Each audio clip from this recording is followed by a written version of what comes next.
Welcome to the Manila Bulletin Daily Rundown, where we bring you the latest stories that matter to Filipinos straight from the heart of the Manila Bulletin newsroom.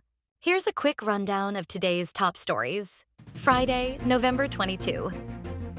Fuel prices are set to increase again next week.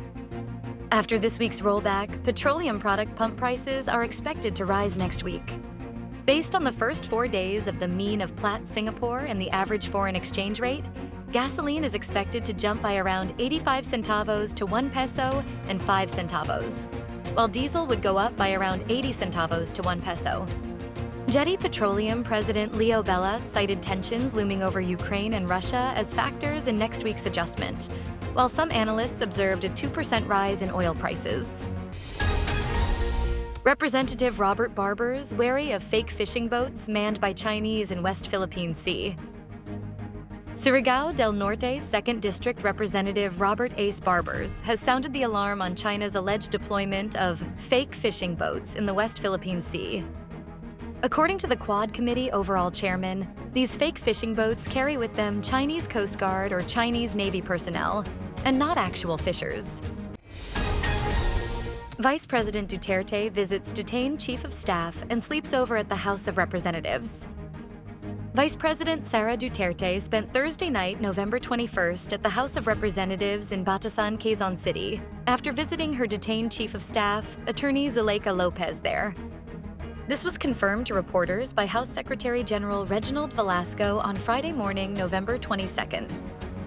After visiting hours were over, Velasco said that the Vice President decided to go to the office of her brother, Davao City 1st District Representative Paulo Duterte. Supreme Court issues rules and regulations to implement Judiciary Marshals Act. The Supreme Court has issued the implementing rules and regulations that will implement the Judiciary Marshals Act, which provides security, safety, and protection to members, officials, personnel, and property of all courts in the country. Under Republic Act No. 11691 enacted in 2022, the Office of the Judiciary Marshals will also provide security and protection to the integrity of proceedings in all courts. Romualdez tells senators to touch base with Pinoys to appreciate AKAP. House Speaker Martin Romualdez believes that the Senate lacks appreciation for the Ayuda sa Kapwa Sang Kita program because they don't interact much with people on the ground. As such, Romualdez dared the senators to go out from time to time and get the pulse of Filipinos. Romualdez gave these remarks following reports that the Senate defunded AKAP in its version of the 6 trillion peso General Appropriations Bill for 2025. Mayor Francis says to Senator Jinggoy, "I do not need flying voters to win in San Juan." San Juan City Mayor Francis Zamora could not hide his dismay over what he called baseless claims against him and his administration by Senator Jinggoy Estrada, including the alleged existence of 30,000 flying voters in San Juan City on Thursday, November 21.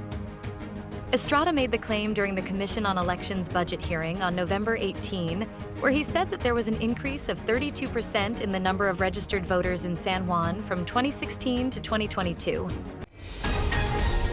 Death toll in Gaza from the Israel-Hamas war passes 44,000.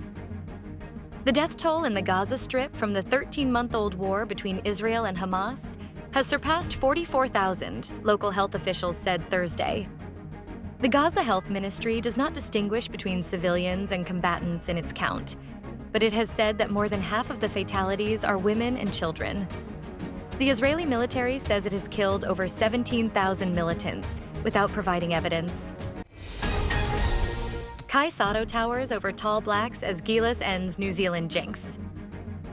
Kayo turned in his best performance in national team uniform, while Justin Brownlee put on the finishing touches as Gilas Pilipinas finally ended the New Zealand jinx, 93-89, in the 2025 FIBA Asia Cup qualifiers at the Mall of Asia Arena on Thursday, November 21.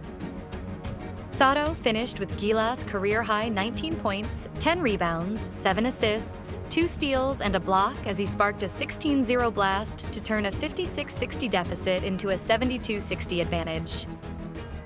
The Filipinos not only ended an 8-year drought against the Kiwis, but also inched closer to an early qualification to the FIBA Asia Cup main draw in Jeddah, Saudi Arabia next year.